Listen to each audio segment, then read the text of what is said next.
Selamat pagi sahabat kompas.com. Perkenalkan saya Zaki, video jurnalis kompas.com. Saat ini saya berada di kediaman Pramono Anung, politisi PDIP yang baru-baru ini telah diusung oleh PDIP sebagai bakal calon gubernur di Pilkada Jakarta. Sebagai informasi, Pramono baru ditunjuk beberapa jam mungkin ya jika dihitung. Jadi memang baru-baru ini beliau ditunjuk oleh PDIP sebagai bakal calon gubernur yang dipasangkan dengan Rano Karno.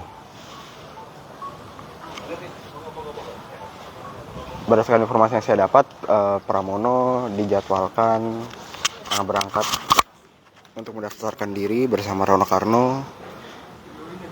sekitar pukul 9 nanti. Beliau akan berangkat dari rumahnya yang terletak di kawasan Jakarta Selatan menuju KPU. Namun sebelum berangkat menuju KPU, Pramono dijadwalkan akan bersua dengan Rano Karno di DPP PDIP atau di kantor DPP PDIP yang terletak di kawasan Menteng, Jakarta Pusat. Untuk situasi terkini belum terlihat adanya Pramono gitu ya di halaman rumahnya, karena saya sekarang berdiri tepat di halaman rumah Pramono. Saya lihat sahabat kompas.com ada teman-teman dari awak media juga di sini. Jadi situasinya masih cukup landai, belum ada tanda-tanda Pramono akan berangkat gitu ya ke kantor DPP PDIP Jakarta. Atau maksud saya kantor DPP PDIP yang ada di Menteng, Jakarta Pusat, dan bertemu dengan Rano Karno yang ditunjuk sebagai bakal calon wakil gubernur di Pilkada Jakarta. Jadi situasinya para staf ataupun ajudan dari Rano Karno masih standby di sekitar lokasi. Dan ini dia, Pak Pramono Anung baru saja keluar dari dalam rumahnya, sahabat kompas.com. Satu patah kata pun kepada teman-teman bareng-bareng aja yang enak. Ya, Pak. Mau duduk Ini Pramono. Terserah mau duduk atau berdiri. Di sini aja, Pak. Ini ya. Iya, Kak. Nyamannya aja, Pak.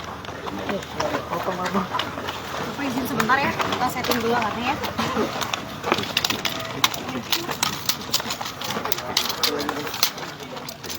Ini dejavu. Sama apa tuh? Ya. Dejavu di doorstop ya? Di istana jarang di doorstop juga kan mas? Nggak pernah mau. Gak pernah mau tuh makanya susah. Saya aman ya? Selama Bapak di PDIP juga kayaknya baru Tuh, ini, Mas. dikasih langsung sama Bapak izin, Pak. Masa? Padahal saya dulu jubir loh. Iya. Jubir. Baru, Pak. Saya ini yang baru, Pak. Pimpinan DPR, menteri 2 periode. Saya di istana 15 tahun. Terakhir tuh saya 2016 deh kayak sama mas. Oke. Habis itu nggak pernah. Udah. Sebentar, Pak. Sebentar, Pak.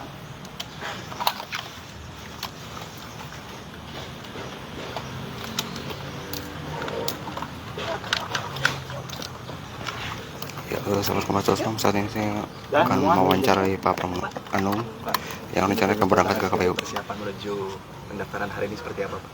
Ya, saya harus mengakui secara jujur, banyak orang mengatakan kalau saya di survei hari ini, bahkan namanya aja nggak ada. Karena memang hampir 7 tahun lebih, saya tidak pernah sekalipun membuat statement di ruang publik.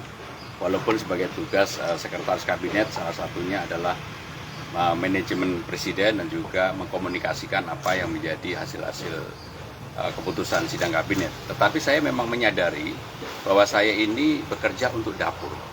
Jadi selama ini memang saya hampir di semua kedudukan, jabatan, dan sebagainya. Saya tidak pernah yang namanya minta jabatan, baik itu kepada Ibu Mega maupun kepada Pak Jokowi, sekalipun nggak pernah. Tetapi memang saya selalu mengambil posisi kerja keras. Yang itu yang kemudian kenapa di dalam 10 tahun sebagai sekretaris kabinet saya betul-betul nggak pernah mau membuat statement. Berbeda ketika menjadi anggota DPR, saya menjadi anggota DPR 4 kali, pimpinan DPR juga pernah. Waktu itu apa aja dibuat statement. Bedanya ketika menjadi anggota DPR atau pimpinan DPR, biasanya kalau politisi itu taunya dikit, bicaranya banyak. Karena saya sekarang ngurus dapurnya presiden, taunya banyak, nggak mau ngomong.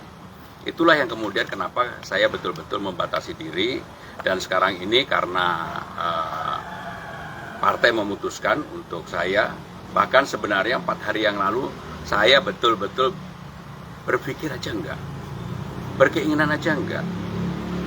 Sehingga dengan demikian bahkan sebenarnya pada hari ini harusnya saya dan keluarga itu udah cuti. Udah minta izin kepada presiden, udah minta izin dan mendapatkan izin untuk. Tetapi karena ini kemudian saya mendapatkan amanah, ya saya pasti akan bekerja keras untuk itu. Saya bukan orang yang setengah-setengah, saya akan bekerja keras. Dan untuk bekerja keras, saya kemarin di-challenge sama Bapak Presiden, bisa nggak sehari 12 titik? Saya bilang, Pak, saya akan buktikan, mungkin lebih dari itu. Ada sudah dikomunikasikan dengan Bapak Presiden ataupun dengan Presiden terpilih, Mas Pram, soal ini? Jadi saya dalam setiap tindakan tidak pernah mengambil tindakan itu tanpa basic yang proper, karena saya sangat memahami peraturan perundang-undangan dari dulu kala. Ketika saya ada sinyal dari partai, dari Ibu Mega untuk diberikan amanah di DKI Jakarta ini, ada 2 orang yang saya langsung kontak dan konsultasikan.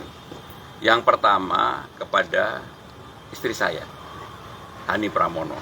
Tentunya saya harus minta izin, karena dia udah menyiapkan mau berangkat. Kebetulan sahabat saya mau menikah di Italia, anaknya sahabat saya. Tiket udah dibeli, hotel udah dipesan, hari ini harus berangkat, harus dibatalkan. Itu kejadian 4 hari yang lalu. Saya minta izin istri saya. Awalnya istri saya, ngapain? Itu yang mendasar. Tapi begitu akhirnya saya jelaskan bahwa saya memang kalau diamanahkan untuk bekerja, saya tidak pernah menolak. Yang kedua tentunya kepada Bapak Presiden. Saya berkonsultasi, saya datang langsung dan saya juga telepon langsung. Dan ketika saya berkomunikasi duduk berdua sama beliau setelah beliau pulang dari Lampung, beliau tertawa terbahak-bahak. Beliau bilang begini, Mas maju, Mas maju. Gitu. Karena kalau berdua memang kadang-kadang beliau memanggil Mas, Mas maju. Ini tidak semua orang yang diberikan amanah seperti itu. Pak, saya minta izin, Bapak izinkan. Saya izinkan, Mas harus maju. Jadi inilah yang saya komunikasikan, dan terus terang teman-teman media pasti tahu saya sama semua menteri juga berhubungan sangat baik. Bahkan beberapa ketua umum partai, tapi saya nggak sebut namanya ya, sudah menyampaikan ke saya, Mas, saya walaupun dukung yang lain, udah untuk Jakarta saya pasti ke Mas. Dari Mas Pram, Pak Prabowo, kemudian Mas Pram, dimandatkan untuk maju, taunya kapan Mas? Maksudnya dipastikan maju, apakah? Jadi finalnya kalau mau jujur ya, saya sebenarnya terus berusaha untuk tidak maju. Terus berusaha untuk tidak maju. Finalnya baru kemarin sore. Saya bertemu Ibu Mega. Ibu Mega menyampaikan, Pram, final, karena saya sama Bu Mega udah 27 tahun. Jadi hubungan memang sudah sangat dekat sekali. Dan saya di partai pun sebenarnya sudah nggak mau cawe-cawe, nggak mau tampil. Tetapi karena amanah ini, saya bilang sama beliau, Mbak, baik, bismillah, saya maju sama Rano. Saya minta doa restunya. Udah, itu aja. Alasannya Jadi baru kemarin. disampaikan nggak? Berarti Senin pada saat pengumuman gelombang ketiga itu belum? Itu menolak. Bukan belum, menolak. Oh, jadi sudah Sudah ada disampaikan. komunikasi di situ untuk Ya, pokoknya intinya di awal saya tidak berkeinginan dan saya menolak. Tetapi sekali lagi, karena saya sudah menerima ini, saya akan bekerja keras bersungguh-sungguh untuk apa yang menjadi amanah ini terwujudkan. Dan saya senang sekali ketika semua orang, termasuk teman-teman saya, sahabat saya mengatakan, Mas, di survei aja Mas nggak ada. Memang nggak ada, gimana mau ada? 7 tahun aja saya nggak pernah. Teman-teman ini kan pasti banyak yang minta statement saya ketika di istana, nggak pernah mau. Udah. Tapi sekarang mulai hari ini saya mau statement sampai dengan 27 November. Mas Pram, artinya Mas, yang kan pertama itu siapa yang Pertamina meminta ya, selain Mas? survei, Kenapa? Yang pertama kali meminta Mas Pram untuk maju itu siapa ya? Ya, rengeng-rengeng di dalam internal partai banyak, tetapi yang menyampaikan langsung kepada saya Bu Mega. Kenapa Kapan rengeng-rengeng Bu Mega? banyak? Ya pas itu, pas Senin. mau diumumkan itu. Menyampaikan nggak alasannya kenapa akhirnya memilih Mas Pram? Kan sebelumnya ada beberapa nama yang dimajukan. Ya, yang pertama ibu kan udah sangat senior, pengalaman panjang. Untuk maju di DKI ini kan juga nggak gampang. Orang mengatakan bahwa saya akan turun gunung. Ini bukan turun gunung, ini malah naik gunung, mendaki terjal. Kalau di elit saya yakin orang kenal saya, di elit. Tapi di bawah, karena saya nggak pernah turun. Dan memang saya juga tidak mau berkomunikasi. Hobi saya di Jakarta hanya sepedaan. Kalau di komunitas sepeda pasti saya sangat terkenal. Karena apa? Saya ini orangnya nggak mau kalah. Dulu kecepatan rata-rata saya masih 42. Sekarang saya udah 45. Yang muda-muda seumur saya berani lomba di sini untuk naik sepeda di Dalkot, pasti saya nomor 1. Gaya kampanyenya akan disalurkan juga nggak nih Mas? Hobi-hobinya Mas Pram sendiri akan disalurkan di gaya kampanyenya nanti? Oh iya, saya sangat sederhana kampanyenya. Saya akan berpolitik dengan riang gembira, diterima semua orang, nggak ada caci maki, nggak ada merendahkan, bahkan apa yang menjadi legacy dari semua gubernur saya akan lanjutkan. Nggak ada satupun. Pak Pram sempat berkomunikasi dengan Mas Anies, Mas? Ridwan Kamil, Pak. Melihat peluangnya nanti bagaimana, Pak? Iya, kalau udah mau maju ya tarung. Bahwa dia didukung oleh semuanya, saya sendirian nggak apa-apa. Saya berkoalisi sama siapa? Sama rakyat aja. Mas Pram sempat berkomunikasi dengan Mas Anies ya, Mas? Sempat. Apa yang disampaikan, Mas? Ya, secara jujur saya hari Minggu atau hari Sabtu saya nelpon Mas Anies. Yang nyambungin sebenarnya Ketua DPD. Saya bilang ke Mas Anies, Mas, bismillah, mudah-mudahan kita cocok. Saya sampaikan ke beliau. Karena dalam artian? ya cocok dengan kita, kan beliau datang ke DPD PDI Perjuangan. Boleh tanya sama Mas Anies. Bahkan saya sama semua orang itu hubungan saya sangat baik. Tadi pun saya berkomunikasi sama Mas Anies. Saya mengatakan kepada Mas Anies, Mas, ingat nggak Dito, anak saya yang jadi Bupati Kediri sekarang, itu ketika lahir jenengan nungguin. Waktu itu Mas Anies ketua Senat. Jadi bagi saya yang begini nyantai-nyantai aja gitu. Mas, tadi kan Mas Pram bilang katanya survei nggak ada, kemudian sudah lama tidak ada di depan. Jadi alasannya kenapa akhirnya mengiyakan? Yang pertama tentunya panggilan ya, bahwa Jakarta sesuai dengan Undang-Undang Nomor 2 Tahun 2024 itu akan menjadi kota ekonomi, pusat ekonomi nasional dan kota global. Maka perlu orang yang punya pengalaman panjang. Saya terus terang, selain di birokrasi sudah cukup lama, pengalaman saya lengkap sekali. Sebagai sekretaris kabinet, saya mengetahui semua problem yang ada di Republik ini karena memang tugasnya sehari-hari. Jadi semua semua rapat pasti saya hadir. Yang membuat kesimpulan rapat pasti saya. Yang kemudian mendistribusikan kepada seluruh menteri dan kepala badan dan lembaga juga saya. Sehingga saya tahu banget urusan-urusan detailnya, termasuk urusan detail Jakarta. Tetapi untuk urusan detail Jakarta, nanti kalau jangan tanya misi-misi, urusan itu distorkan ke KPU aja belum, nanti setelah kami storkan. Dan terus terang karena ini hanya 2 hari, teman-teman pasti membayangkan saya nggak pernah menyiapkan, akhirnya harus menyiapkan, tidur aja juga enggak akhirnya. Jadi ketika hari Senin saya diminta itu, 1 hari penuh saya tidak tidur. Bukan apa-apa, pikiran. Karena ya mohon maaf, saya ini berpolitik kan udah panjang banget. Saya dulu pernah menjadi ketua Senat, ketua Dewan Mahasiswa ITB, berpartai menjadi anggota DPR sejak tahun 99, jadi udah terlalu panjang. Maka anak saya bilang begini sama saya, Bapak ini di Gen Z nggak ada yang kenal. Ya gimana mau kenal, muncul aja nggak. Kalau saya di Twitter maupun di IG saya, yang muncul siapa? Cucu saya dan sepeda, nggak ada. Dan pemerintahan, nggak ada tentang saya mau ngapain, nggak ada. Udah ya, makasih. Kabinet apakah cuti atau keluar, Pak? Dua ya, apa? Posisi di kabinet apakah nanti akan cuti atau keluar?